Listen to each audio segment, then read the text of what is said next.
of da'wah. This is shaitan tricking a person. We say, mashallah, let's do the work of da'wah. Let's do the work of da'wah. So brother, look at this scenario. Brother Abdullah here sees Sister Fatima. And he says, let me go do some da'wah. In the back of his head, the shaitan is there. Is giving him the waswasa, thinking, go and check her out. This is the reality. Go and check her out. Shaitan is playing in our heads. Go and check her out. See if I can somehow, in the name of da'wah, give my mobile number to her. And don't laugh. Sisters exactly the same. Sisters say, mashallah, da'wah. At times, and I use this example. I use this example for the sisters. I read this article about a sister, one of the sisters in the University of London, Central London, wrote this article. She says, and this is what we find. A sister, she'll be sitting beside another sister, and she'll be there. And there's a brother, mashallah, practicing brother, with the thawb and the hat and the beard. And the brother will be working away, and for some odd reason, his eye must have looked and came towards her. And she'll think, subhanallah, did he just look at me? And she'll say to his sister, did he just look at me? And then he said, no, maybe he didn't. After a bit later on, for some odd reason, the brother looks again. Subhanallah, is the brother really looking at me? Let me make my hijab straight. And ask the sister beside her, is my hijab straight? Does it go okay? Does it go okay? Okay.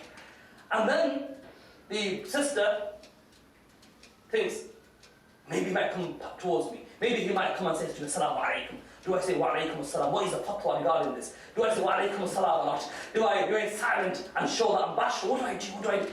The reason I mention this example is shaitan is always playing with our heads. We're young, we're unmarried, and shaitan is always there. He's never far away. But the brother thinks, let's go and give da'wah to the sister. So go to say, and make sure the ayn is clear. Assalamu alaikum. And the sister, and the brother thinks, I may go and say, Assalamu alaikum. We don't know, we can't read the Quran, and the only thing we can say is, Assalamu alaikum, kayfa hal. Okay. So we go to the sister, and we do this. Why? The sister may think I'm quite learned. Sister may think, mashallah, he's a practicing brother. Mashallah. So the brother goes, Assalamu alaikum, sister. Are you brother, sister, are you okay? And he starts having a conversation with her. And this is a typical example. The sister has a conversation with the brother. Alhamdulillah, brother. Akhi, no problem, akhi. Inshallah, I'll drop your name. And the conversation begins. And subhanallah, the conversation, and shaitan, what does shaitan do? Look at shaitan. He uses the term of religion. He uses the banner of Islam. He uses the flag of Islam to make these two people come into an illicit relationship. And subhanAllah, please don't get me wrong. I'm just trying to put a bit of humor as we go on. But this is a scenario which happens, and people think we're doing the right thing. But inside the back of the mind of the brother is what? It's not da'wah. His intention is corrupt. His intention is different. In the back and the head of the sister, her intention is corrupt. I'm not saying at all that we should stop our work of da'wah. What I am saying is that if this occurs in our head, we should take a step back and think. Now let me make my intention correct. If shaitan is in my head and says to me, brother, and sisters who are listening, I'm giving an example of the brothers, but I don't want to pick on the sisters, I might get in trouble. So I might use an example of the brothers, where the most they'll do is pick on me. So for the brother, if we feel that by going to that sister, shaitan is playing in my head and saying to get her number, look at her for a bit longer, then we should make a stop. We should question ourselves and think to ourselves, my intention is corrupt. If I am doing the work of Allah subhanahu wa ta'ala, then let me do it properly. And think to yourself, say to yourself, shaitan, get lost.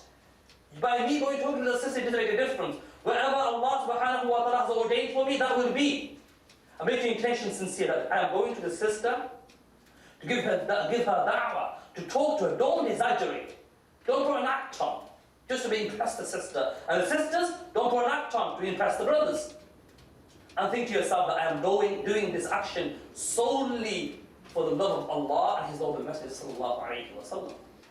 The Prophet sallallahu alayhi wa sallam said, for the people who don't control their eyes and commit the zina of the eyes, who don't control their bodies and don't control their feet and walk towards the sin, who touch the sin, who hear and having long conversations over the night,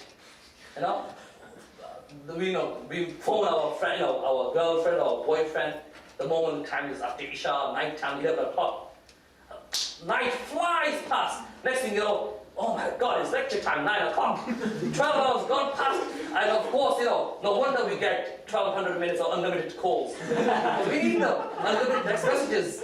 Or to be on the internet. We need them. Why? Because this is shaitan always playing with the young mind. Shaitan is always there. And that night it looks like in only a few hours. That night disappears. Within you're on the conversation, you got a bit cozy, and the next thing you know, your alarm goes off for the morning. Forget Fajr. It's for the morning class and lecture. For the brothers who are not married, even for the brothers who are married. Controlling of the sight is amongst the difficult aspects. And the moment a person looks at another woman, and for a woman to look at another man, is amongst the poisonous arrows of shaitan. Imagine an arrow being dipped in poison, put upon the bow, and shot against a person. Even if the rupture from this arrow may not kill that person, the poison definitely will.